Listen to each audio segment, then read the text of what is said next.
저는 꿈꾸는 오타쿠를 강연할 주라기 대표 신범입니다. 여러분 제 직업은 좀 생소한데요. 여러분의 이해를 좀 돕기 위해서 제가 사진 몇 장을 준비했습니다. 여러분 포켓몬스터 이 뭐죠? 네, 파일인데요. 이 캐릭터를 모티브로 만든 동물이 있습니다. 바로 레오파드 게코인데요. 되게 똑같죠? 하나 더 보여드릴게요. 이상해 씨인데요. 이건 뭘까요? 두꺼비 거북이? 아닙니다. 아르헨티나 뿔개구리입니다. 네, 이러한 동물들을 연구하고 그 다음에 유통하는 것이 저의 직업입니다. 저가 왜 이런 특이한 직업을 갖게 됐을까요? 저는 그냥 어렸을 때부터 동물에 미쳐 있었습니다. 봄에는 겨울잠에서 깨어난 개구리를 잡으러 다녔고요. 여름에는 스킨스쿠버 장비를 메고 강에 하루 종일 있었어요. 그 물고기의 생태를 보려고. 그리고 정말 미친놈 같지만 가을에는 살모사를 잡으러 다녔고요. 그 다음에 겨울에는 땅두더지 자고 있는 모습을 보고 싶어서 땅두더지 소굴을 찾아다녔습니다. 제가 이러한 동물들을 좋아하다 보니까 저 친구들도 어렸을 때는 굉장히 동물을 좋아했는데 점점 커가면서 동물에 대한 호감도가 떨어지더라고요. 근데 저는 이 감정이 좋아하는 거를 넘어서서 사랑하기까지 이르렀습니다.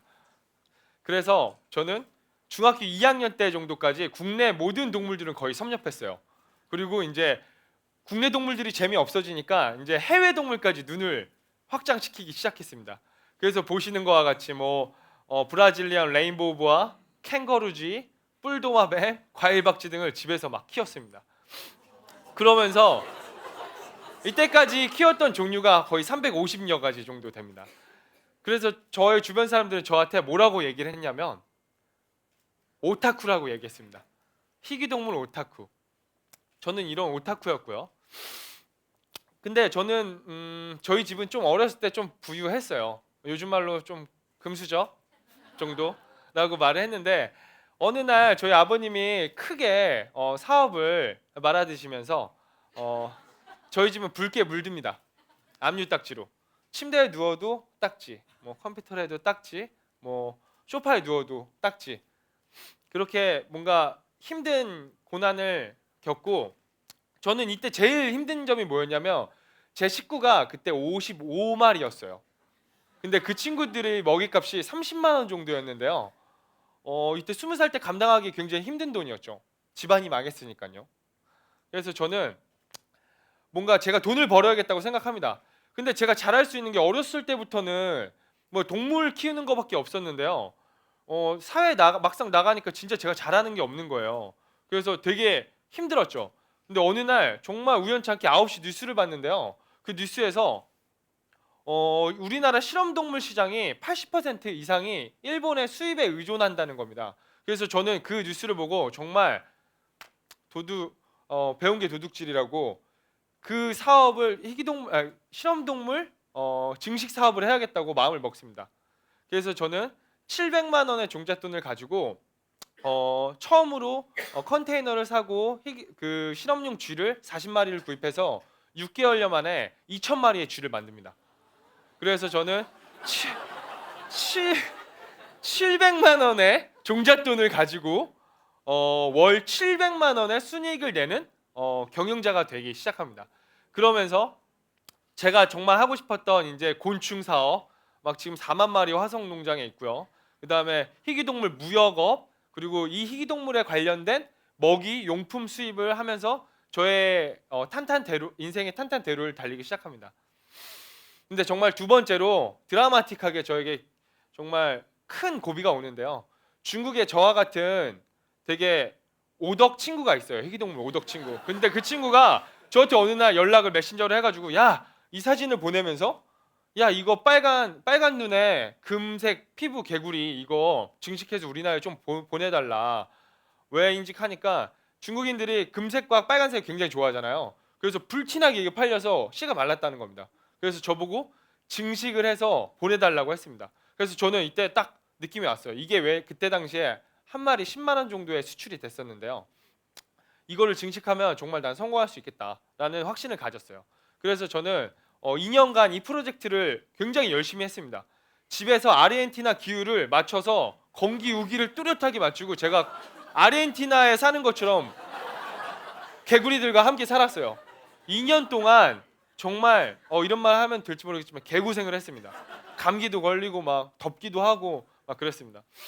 그래서 이 아르헨티나 개구리를 2년 동안 고생하면서 뭐 우기 때 아르헨티나 때 우기 때 이 개구리들이 번식을 하거든요. 근데 이 개구리들의 그 우기를 맞춰주기 위해서 미스팅 시스템이라고 하죠. 막 물 이렇게 뿌리고 막 천둥 효과 주려고 형광등 껐다 켰다 엄청 많이 하고요. 그리고 24시간 대기하고 있다가 수컷의 울음소리를 녹음해서 암컷 발정시키는데 쓰기도 했습니다. 무한반복 튼 거죠. 그래서 그 울음소리가 아직도 들려요. 그렇게 저는 근데 이 2년 동안 고생을 하면서 결국엔 저 정성을 알았는지 이 암컷 개구리 4마리가 임신을 해줬습니다. 그래서 정말 저는 엄청난 희열을 느꼈어요. 왜 희열을 느꼈냐? 한 마리 10만 원이잖아요. 근데 1000개 알을 낳습니다. 그러면 1억이죠. 근데 제가 25마리가량의 암컷을 가지고 있었으니까 얼마죠? 25억의 값어치를 할 수 있는 일이 눈앞에 펼쳐진 겁니다. 그래서 저는 그날부터 꿈꿀 때마다 신범 빌딩이라는 빌딩을 꿈속에서 계속 1층씩 지었어요. 1층, 2층, 3층 뭐 한 12층까지 지었습니다.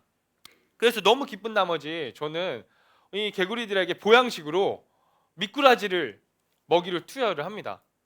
왜냐면 남자 친구도 힘도 써야 되고 뭐 임신한 개체도 이제 알을 많이 가져야 되니까 이 친구들한테 미꾸라지 줬는데 다음날 기쁘게 출근을 했습니다. 근데 이 개구리들이 한두 마리씩 죽어나가는 겁니다. 그래서 이틀여 만에 거의 50마리 전체가 몰살을 했습니다. 그래서 저는 그때 처음으로 제가 술을 잘 못 마시는데 깡소주를 불었어요. 깡나발을 불었는데 정말 슬프더라고요. 그래서 저의 꿈도 이제 그 빌딩도 산상조각 났죠. 이유가 좀 궁금하시죠? 왜 죽었는지. 미꾸라지가 중국에서 수입이 되는데 이 미꾸라지가 생명력이 끈질기니까 방부제랑 항생제를 엄청 많이 부어서 그 좁은 공간 안에 수출을 하는 겁니다. 그래서 그 민감한 아르헨티나 개구리들은 그걸 먹고 이제 방부제 과다 복용으로 죽었던 겁니다.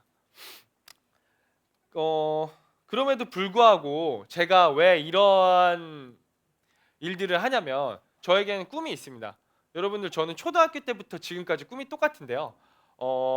주라기 공원을 만드는 게 저의 꿈입니다. 이 꿈은 영화에서 같이 허황된 꿈은 아니고요. 뭐 복룡을 곡제해서 막 복룡을 만들겠다 이런 꿈은 아니고 지금도 인간의 욕심 때문에 동물들이 죽어나가고 있어요. 그리고 멸종하고 있고 지금도 멸종 위기에 처한 동물들이 굉장히 많습니다. 그래서 이 동물들을 평화롭게 보존하고 그 다음에 증식하고 연구할 수 있는 그런 인간과 공생할 수 있는 파라다이스를 만드는 게 저의 꿈입니다. 일단은 오늘은 시간이 너무 짧아서 오늘은 제 얘기는 여기까지 하고요. 다음에 시간이 만약에 그게 된다면 제가 세상을 바꾸는 미친놈 특집으로 한번 여러분들을 한번 다시 한번 찾아뵙겠습니다. 여러분들도 하나에 미쳐서 몰두할 수 있는 그런 꿈꾸는 오타쿠가 됐으면 좋겠습니다. 고맙습니다.